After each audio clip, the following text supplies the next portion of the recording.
Amigos, ¿qué tal? Hoy es 05 del 04 del 17. Con ustedes Florentino Corrales, director de temas políticos. 385 municipios del país están en riesgo de avalanchas, advierte la Universidad Nacional.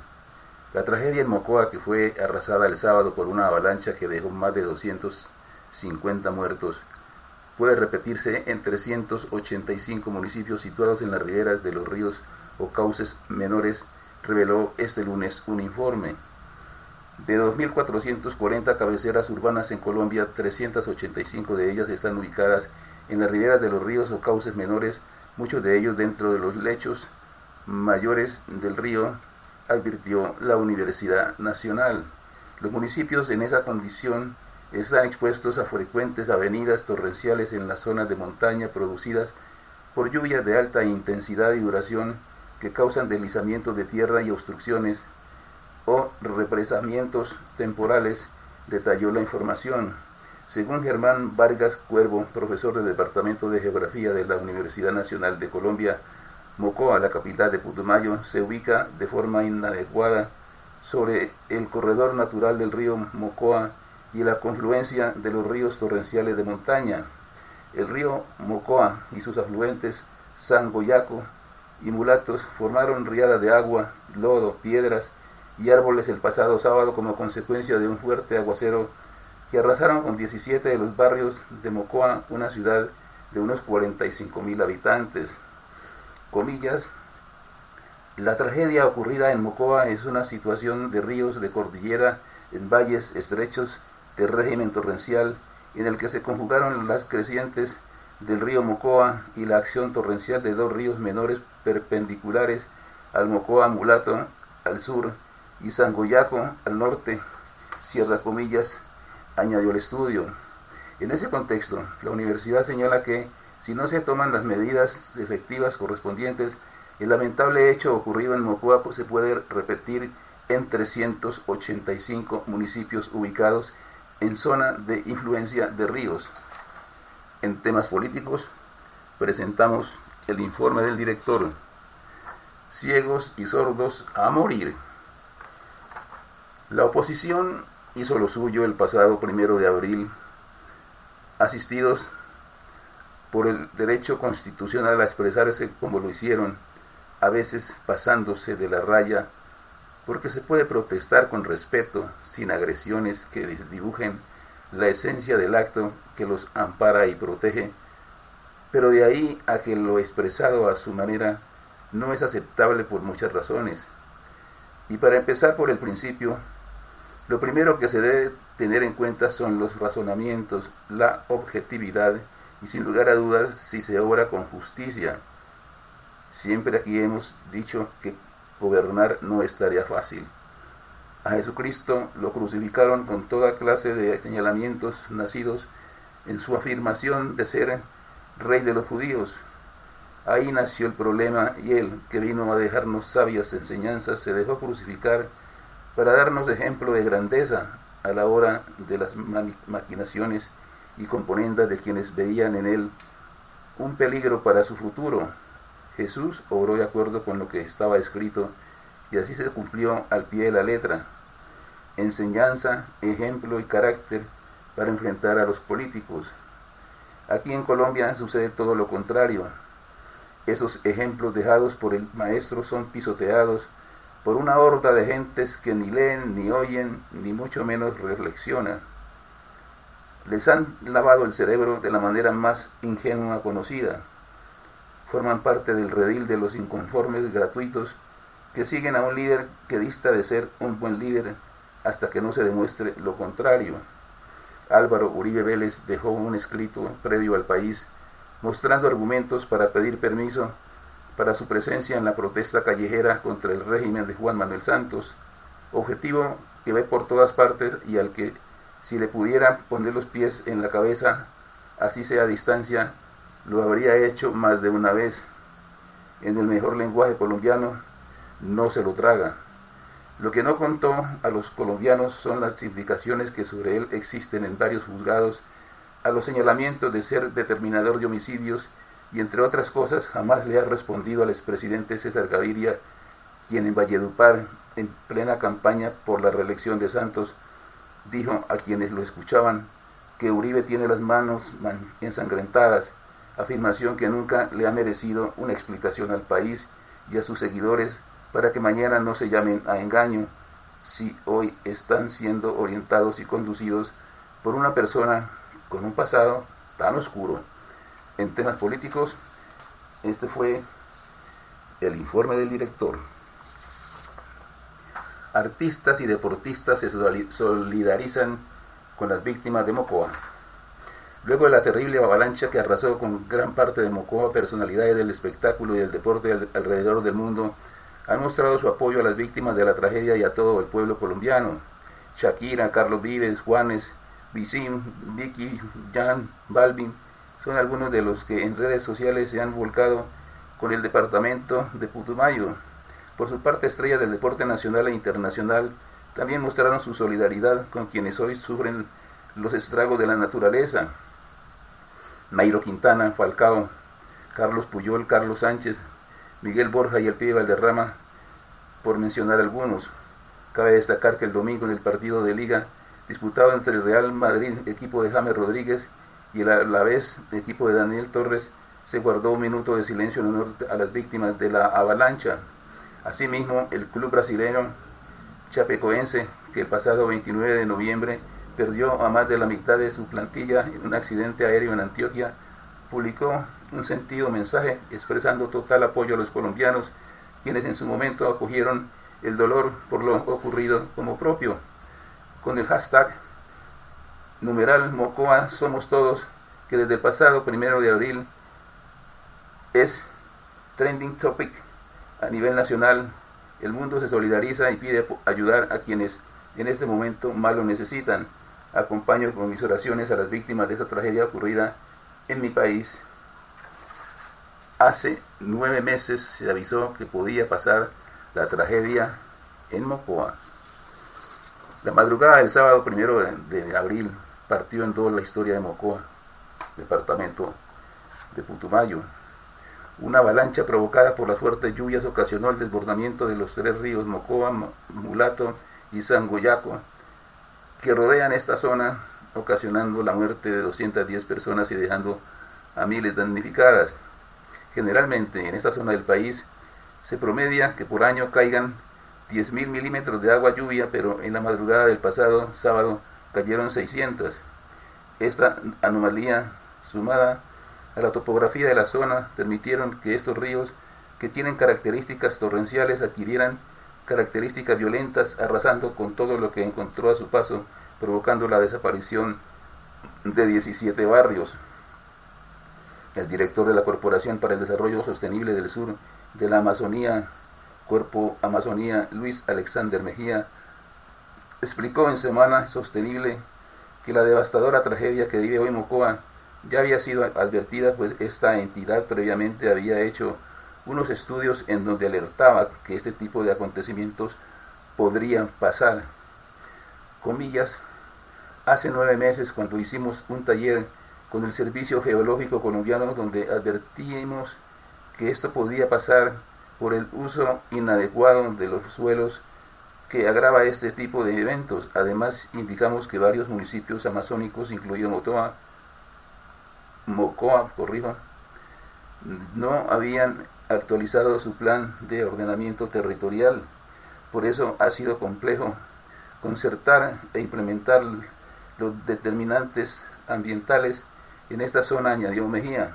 A esta advertencia Mejía le suma que Putumayo se convirtió en el 5º departamento de Colombia que más pérdida de capa vegetal ha tenido, ya que hasta 2015 habían sido deforestados 9.000 hectáreas.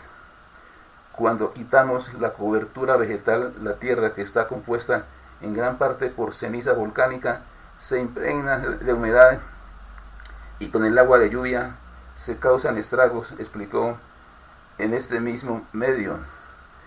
En Mocoa, las rondas hídricas y donde habitaban algunas personas ya no cuentan con una capa vegetal. Un ejemplo de esto es el barrio San Miguel, que quedó prácticamente borrado tras la tragedia. Por tal razón, es urgente restaurar dichas zonas. La ganadería extensiva, irresponsable y los cultivos ilícitos no se quedan atrás, pues también fueron detonantes claves en esta situación. Se espera que el restablecimiento de los servicios de energía y acueducto tardará por lo menos 2 semanas, mientras que la alarma en esta zona del país sigue en rojo porque las vertientes de las quebradas están fracturadas. 18 países de la OEA exigen que se haga reunión sobre Venezuela. Un grupo de al menos 18 países miembros de la OEA, entre ellos Colombia, exigió esta mañana que se lleve a cabo una sesión extraordinaria del Consejo Permanente que habían citado para abordar la crisis en Venezuela, pero que fue suspendida abruptamente por Bolivia. La cita estaba prevista para este lunes a las 2 de la tarde, pero Bolivia, que desde el 1 de abril asumió la presidencia temporal del Consejo, decidió suspenderla sin brindar mayores explicaciones. Los países, en una carta dirigida a la presidencia, recuerdan que el artículo 37 del reglamento del Consejo permite a los países miembros citar a este tipo de reuniones y que la presidencia debe aceptar la voluntad de la mayoría de los países. Bolivia, es importante aclarar, es un aliado incondicional de Venezuela que se opone a que la OEA estudie la situación del país. El secretario general de la OEA convocó la reunión extraordinaria después de los 2 fallos del Tribunal Supremo de Venezuela en los que despojó al Parlamento de sus funciones. La sesión fue convocada el viernes luego de que el Tribunal Supremo de Venezuela despojó a la Asamblea de sus poderes. Para los países firmantes, la acción fue una clara muestra de un rompimiento del orden constitucional que conlleva a la activación de la Carta Democrática. El sábado en la noche, luego de que el Tribunal Supremo dio marcha atrás a los artículos más polémicos sobre la Asamblea, los países se reunieron nuevamente para evaluar la situación. Tras ella, concluyeron que las razones para la convocatoria de la sesión del lunes seguían vigentes, pues está aún en duda la separación de poderes. Por su parte, el embajador mexicano ante la OEA, Luis Alfonso de Alba, calificó de un abuso y una falta muy grave que Bolivia haya suspendido este lunes de manera unilateral y sin justificación la sesión que se había convocado. El presidente peruano, Pedro Pablo Kuczynski, propuso una reunión de cancilleres para tomar una decisión sobre la situación de Venezuela. Es un abuso del ejercicio de la presidencia y me preocupa mucho porque hoy es el primer día hábil de su presidencia del Consejo Permanente, dijo de Alba a los medios tras el acto de asunción del embajador boliviano Diego Pari como presidente del presidente del turno del Consejo por 3 meses. A 10 ascenderían los muertos del ELN en operación de bombardeo. Como una operación sumamente importante, calificó este lunes el ministro de la Defensa, Luis Carlos Villegas, la acción adelantada en norte de Santander que permitió la ubicación del campamento de la Compañía Mixta de Orden Público del ELN que pertenece al Frente de Guerra Nororiental, donde fueron muertos hasta al menos 10 guerrilleros. Comillas, se desbarata una de las amenazas más importantes en esta zona nororiental del país. Con la operación Corsario 3 se desarticula una de las herramientas de guerra del Frente Nororiental del ELN, dijo Villegas. El ministro resaltó que con este golpe se está reduciendo el alcance de ataques de la guerrilla en su capacidad para volar el oleoducto, para mantener su presencia en los cultivos ilícitos, para poner minas antipersona y para secuestrar y extorsionar. El funcionario señaló que las operaciones de registro se mantienen en la vereda Potrero Grande del Carmen, norte de Santander, donde se avanza en la identificación de los cuerpos y donde se incautaron además 7 fusiles, 6 pistolas, 70 minas antipersonal, 6 tarros de explosivos, 9 granadas de mano, 32 proveedores y material de intendencia. El comandante de las fuerzas militares, general Juan Pablo Rodríguez, señaló que en un trabajo coordinado de inteligencia de la Fuerza Aérea y la Policía se logró ubicar la estructura campamentaria con una inteligencia dominante. Se hizo el planeamiento de la operación con un ataque aéreo estratégico sobre el sector. Posteriormente viene un desembarco con el apoyo de la aviación de ejército, de las fuerzas especiales que llegaron a un punto inhóspito logrando copar el campamento gracias a su entrenamiento. El general afirmó que con esta operación se les da un parte de tranquilidad a los habitantes del norte de Santander. Esta facción del ELN está sindicada de varios ataques contra la fuerza pública en Ocaña, El Tarra, Acarí, en norte de Santander y Río de Oro, Cesar, y contra la infraestructura del oleoducto Caño Limón Coveñas, causando la suspensión del bombeo. Lenín Moreno, un nuevo estilo para la revolución ciudadana en Ecuador. Lenín Voltaire Moreno Garcés, vencedor de las presidenciales ecuatorianas del domingo, según los últimos datos oficiales, encarna un nuevo estilo para gobernar basado en el diálogo y el rechazo a la confrontación, a la que nunca rehuyó el gobernante Rafael Correa, siempre crítico con la oposición, los ricos y el viejo país.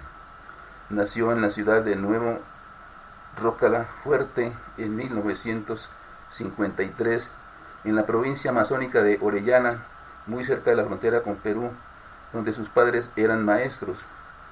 Esa cercanía a la selva le movió a ser un defensor del medio ambiente, y su convivencia con pueblos indígenas le hizo inclinarse hacia las causas sociales.